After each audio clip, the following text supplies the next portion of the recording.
I'm John McQuay with 8541 Tactical, and this is Mail Call Mondays, the show that answers your questions about precision rifles, optics, and equipment. Welcome to another Mail Call Mondays. Unfortunately, I do not have questions or answers for you this weekend or this Monday. This weekend was our local precision rifle match, so I got out and shot. And did shoot some video. I ran a GoPro camera for a couple of the stages. Unfortunately, I was dropping into the groove. I was actually doing halfway decent on this match. And because I was thinking about what I needed to do on the stage, there were a couple of stages that I forgot to turn the camera on. So I'm going to go ahead and I'm going to play the best of the stages that we captured. I will apologize that some of the footage is a little bit blurry. It appears that when I put the camera on, because I don't have any way to monitor the footage out on the field, I didn't realize that I had smudged the top edge of the fisheye lens on the GoPro, so there's a little bit of a smudge at the top edge of the footage, and thankfully I don't think it detracted much from the footage. It just looks a little bit more hazy than it was out there. So that is the reason that footage isn't 100% and it isn't top notch. I hesitated on if I even wanted to show it to you guys, but I still think you'll get something out of it, and I didn't want to leave you without a Mail Call Mondays. So that will follow this little talking head segment in just a minute. Now, for you guys that don't regularly follow our show, I'm sure you're going to want to know what I was shooting in this match. And for this match, I decided to drop back and drag the 308 out. I usually don't shoot a 308 in our tactical matches anymore. I opt for the 243 or the 260 because of the wind cheating advantages. However, our local tactical matches are 500 yards and in. It gives me a little bit less to worry about with the wind and a little bit less drop to worry about with the bullet. I was up late rolling up ammo. Actually, it was 3 o'clock Sunday morning when I finished rolling up my ammo for it, but because I worked the late shift, that's not uncommon.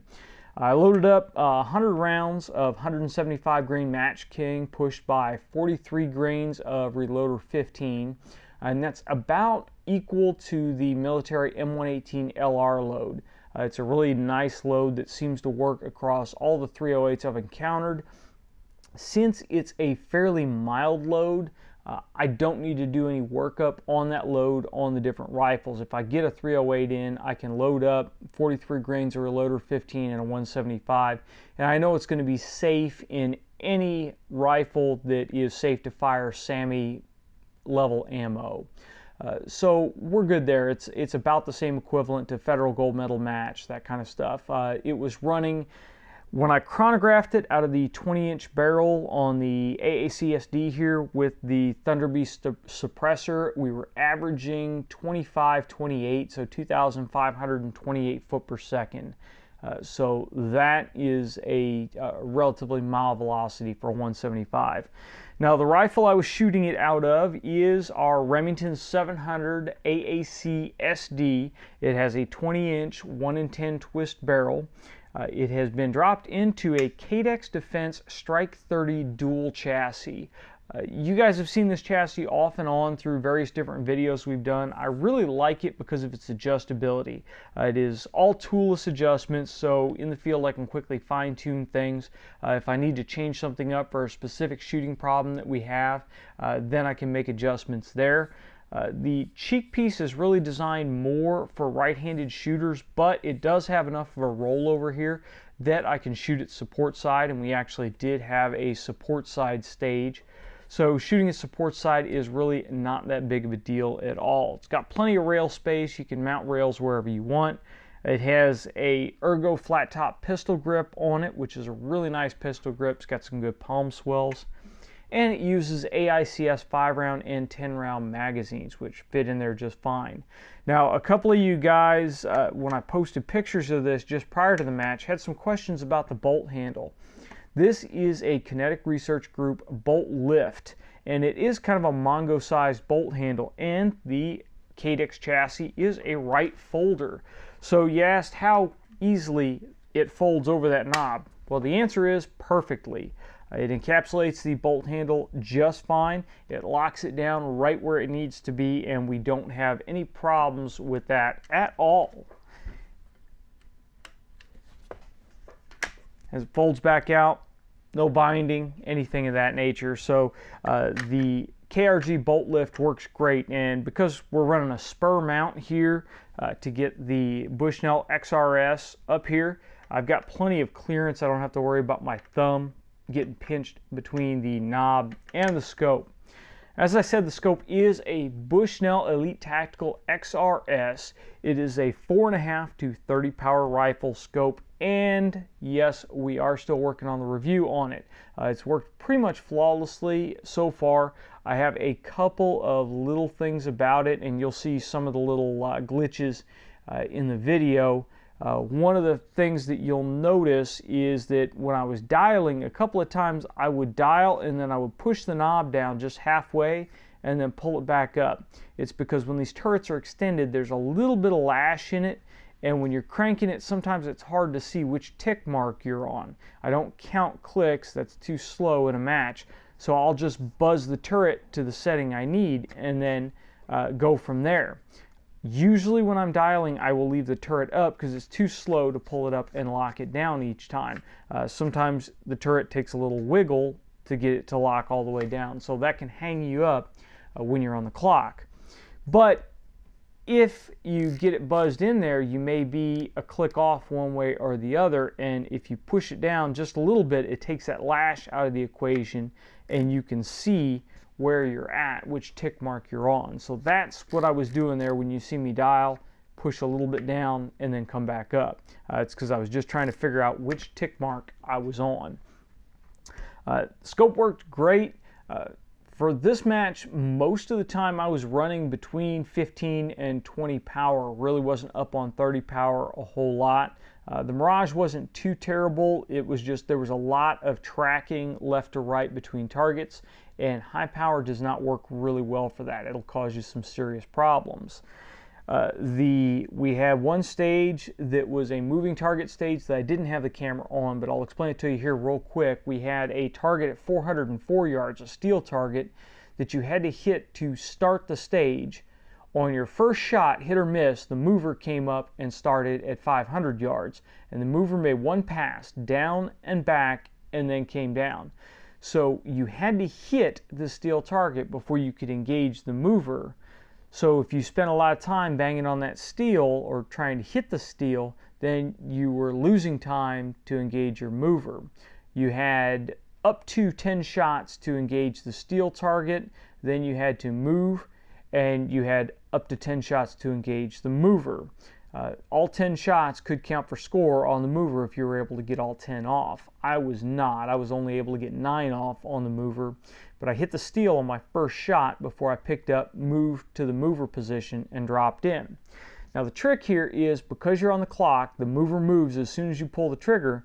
You have to decide, are you going to set your scope for the steel or are you going to set your scope for the mover?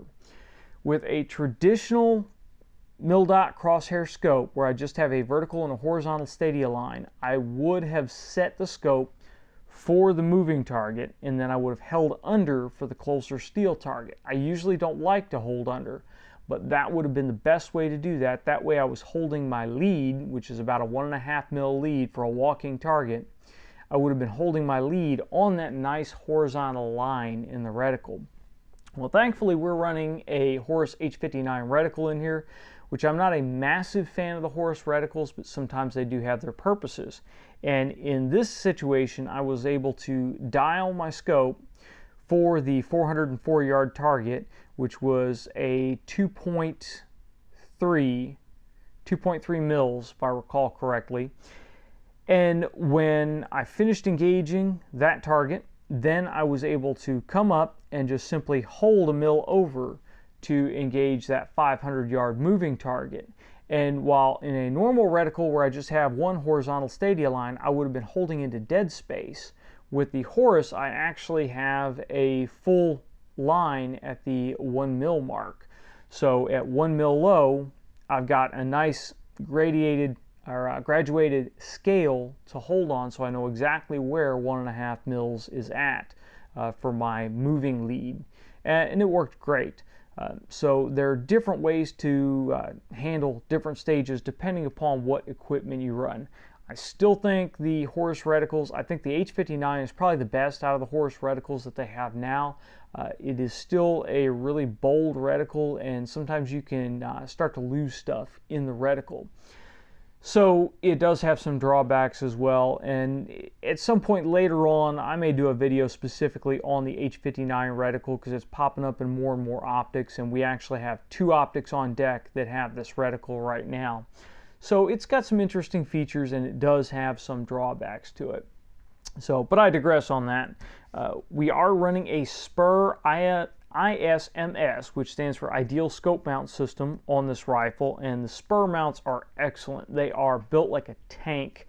They really are artistry in metal. The Spur interface system, which are these little circles that you see on here, they work great for adding accessory rails like the 45-degree rail that I have up here.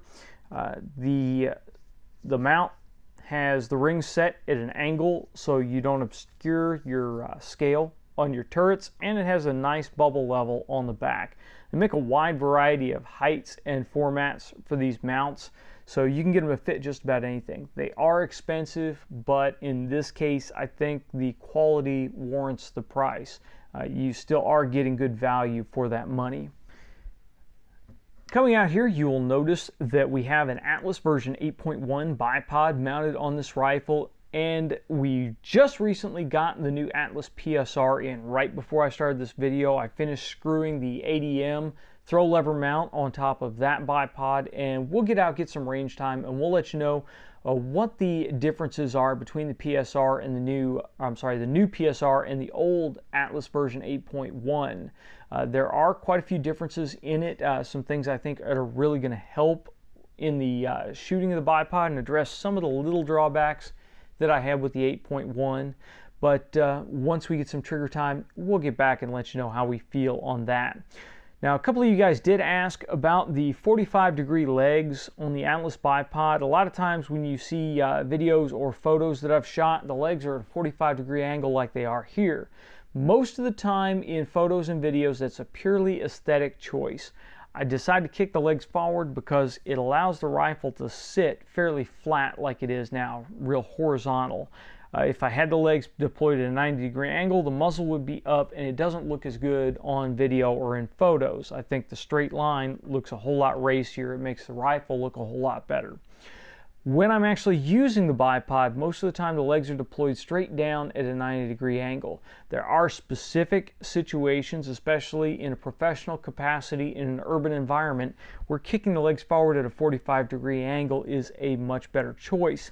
It allows you to pull that muzzle back closer to whatever you're using for support, and may allow you to keep the muzzle behind and not flag your muzzle out of an opening. So that's one of the reasons the 45-degree angle on the Atlas is a very, very good option to have at your disposal. Now, coming forward, lastly but not least, we have the Thunderbeast 30P1 suppressor on this. I did shoot with the suppressor on this weekend. I thought I was going to have a problem with it because I do not have a mirage cover on the suppressor right now. So in long, hot strings of fire, you will start to build up some mirage, and it can obscure your sight picture a little bit. Thankfully, we had just enough of a breeze going that I didn't have any mirage issues. At no point in time was I not able to engage a target because mirage was up. We had enough time between stages that the suppressor cooled back down to where I could comfortably hold it. Even coming off of stages, the longest stage that we ran, I fired 11 rounds, and that really didn't heat up the suppressor to the point where we were having any problems at all. I probably will install a mirage guard going forward, or a mirage cover, just to help alleviate those issues in the future, and also to help protect gear from that hot suppressor. If I ran 2 10-round magazines through this thing fairly quickly, the suppressor will get hot enough that it'll melt nylon gear. So we want to make sure that we have that covered, and we don't rub it against the pack or rub it against straps or web gear or your body, because it can definitely do some damage to you. So we will be putting a mirage cover on at some point. I haven't decided exactly which mirage cover we're going to go through, and I haven't talked to any of the companies yet. So that's still kind of up in the air. If you guys got suggestions, I'd like to hear whose gear you want to see. So put that down in the comments below. I will make one comment on the Thunderbeast 30P1. I have been extremely satisfied with this suppressor. One thing I will state right off the bat, most centerfire rifle suppressors will not be ear safe when you are firing full power ammo through them. And the reason is the suppressor can be the most efficient suppressor on the face of the planet. It can't stop the sonic crack of the bullet. The bullet still will break the speed of sound. That will still generate a sonic crack that will cause your ears to ring. So no centerfire rifle suppressors with full power supersonic ammo will really be ear safe. However, to my ear, this rifle shooting with a 20-inch barrel, shooting the 30P1 and shooting supersonic M118 LR spec ammunition, without Ear Pro, the volume level of it is about equivalent to a supersonic 22 long rifle. Really, the report is not bad at all, and there's almost no concussion. So it is really a nice suppressor. I wish I had the equipment to do sound level testing. We've looked at a couple of options there, and there are no commercial equivalents for under $1,000 that work well. A couple of you guys sent me some suggestions for apps and for Radio Shack sound meters and all this stuff. The problem is twofold. Most commercial testing equipment does not read high enough to read an unsuppressed gunshot. A lot of it doesn't read high enough to read a suppressed gunshot. And it also does not have a fast enough response time to catch that rise and fall of the peak from a gunshot. It's more designed to test longer duration noises. And a lot of stuff, if you see suppressors and you see great numbers out there that were tested without the correct gear, it may seem that they suppress better than they actually do because it's catching the sound either on the way up, or usually it's catching it on the way back down, or it's catching echoes off of other things. So that's something to bear in mind, and that's one of the reasons why we haven't dropped cash on sound testing equipment for suppressors yet. That's not totally out of the realm of possibility. We may have to look at it for next year, but that's the deal going forward. One thing that I can tell you absolutely positively, what I've noticed is this suppressor has increased the accuracy of this rifle. More than likely has to do with barrel harmonics. The suppressor adds a little bit of extra length. It adds a little bit of extra room for that shock wave to move down the suppressor and back. But for whatever reason, maybe it's a dampening effect, it has tightened up the groups on this rifle to the point that I don't feel bad competing with this rifle.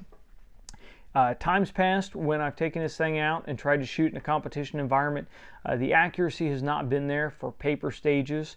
For this week, with the exception of a shot that I know I pulled because I rushed it, we turned in a shot group at 500 yards that was approximately 3 inches. That would have been for 4 shots out of 5. The one I pulled, I knew I pulled, and I could see exactly where I pulled it to. I dropped it to the 6 o'clock on the target. So that was a called drop shot, not a flyer. However, for the rest of the match, it performed exceptionally. And I actually managed to win this weekend's match with this rig. Now, part of that may have been because some of our top shooters were down shooting the PRS finale this weekend, so I had a little bit of a pass on that. But the guys I was shooting against this weekend are no slouches, and they've beaten me on regular occasions. We go back and forth quite a bit through our group on who wins the weekly match or the monthly match. So this system was to a level that shooting against very experienced shooters, I was able to win the match. So overall, I don't really have any complaints about how it performed. But that is the down and dirty on this rig. The only thing I didn't cover was the trigger. It's a factory Remington trigger adjusted at about 2.5 to 3 pounds. So that's the rifle. I'm sure you guys are done hearing me talk now, so let's take a look at some match footage. If you've liked this video, please make sure you like, share, and subscribe. And if you have any questions or comments, leave them in the comments section below, or send them to us on Facebook or Twitter. Until next time, get out and shoot! way? Yep. Stay back. Sure.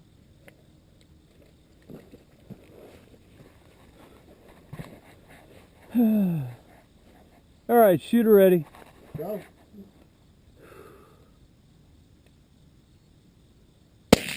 Get back.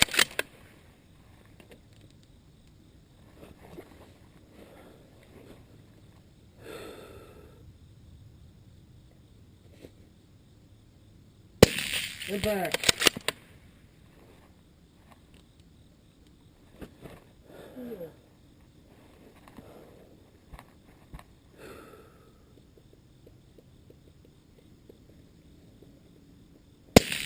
Get back.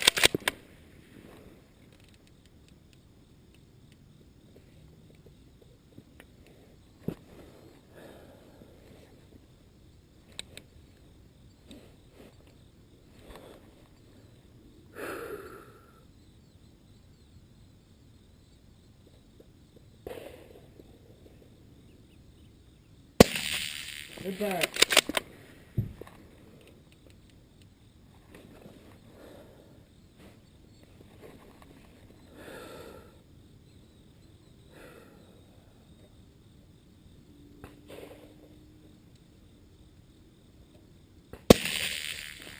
Get back.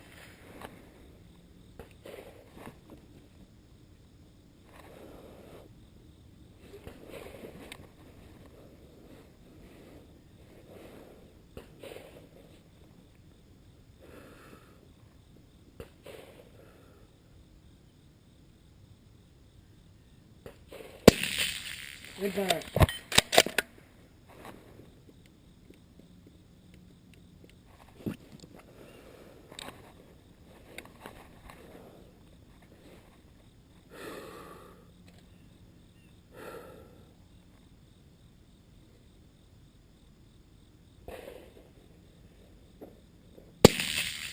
Get back.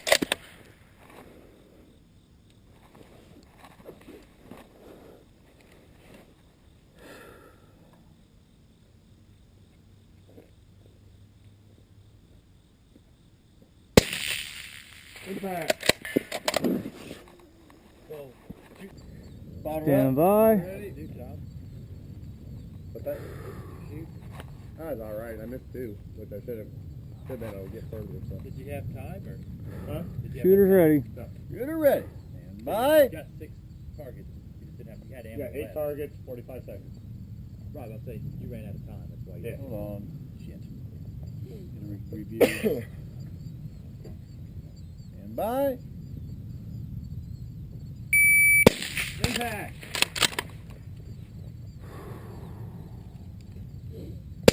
Impact.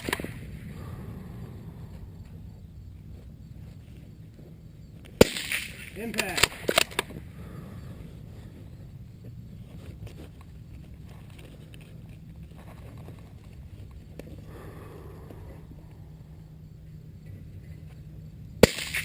Impact.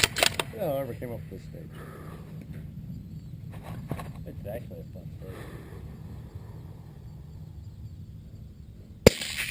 Impact. We're picking it up. On it.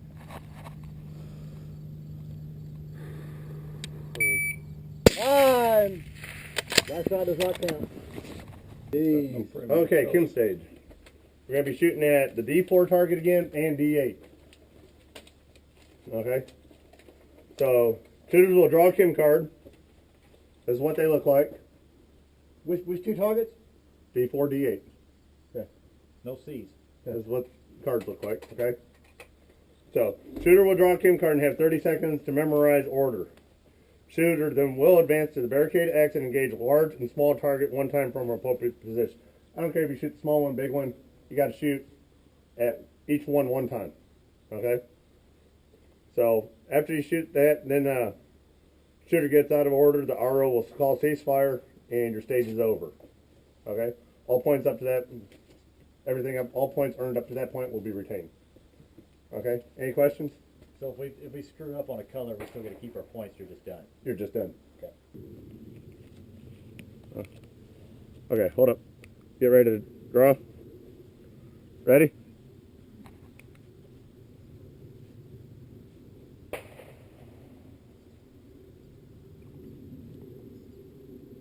It's how long? 30 seconds? Yep, and as soon as I hit 30 seconds, I'm going to hit the button, so.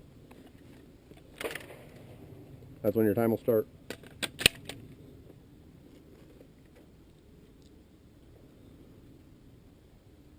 You got a spotter? I'll spot this one. Long time to memorize. Well, if I can get on a bench. You got to make sure to watch your card, so.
That was after, though. Good shooting. 4 hit. I don't know how many points we get per hit. Got a shitload of carbon in it, though. Yeah, it's rooftop, spool, barrel, spool, rooftop. Got a spotter? Nope. Close to far or any specific order? I would just go close to par on each. All right. We'll have everybody do close to par. Go ahead, load, make ready. Got a spotter ready? No.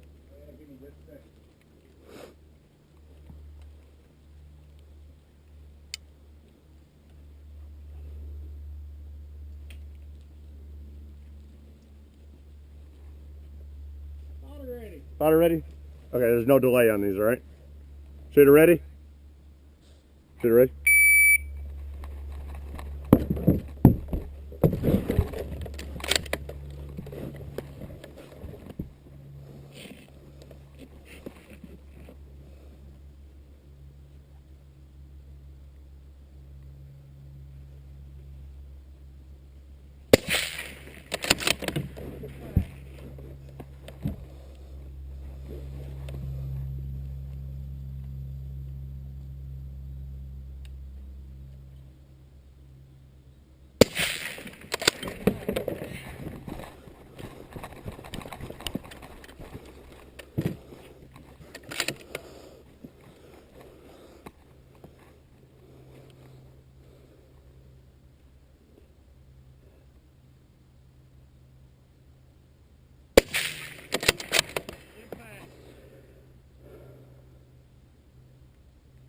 Target's down.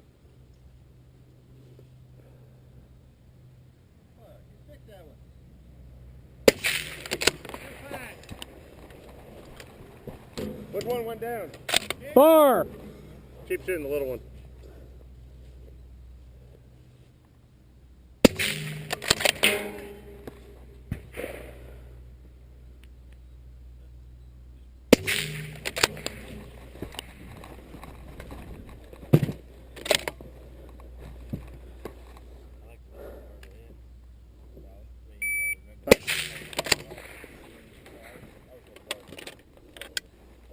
If you don't have a problem with it, we'll just shoot all little ones. Yeah, that's Okay. fine.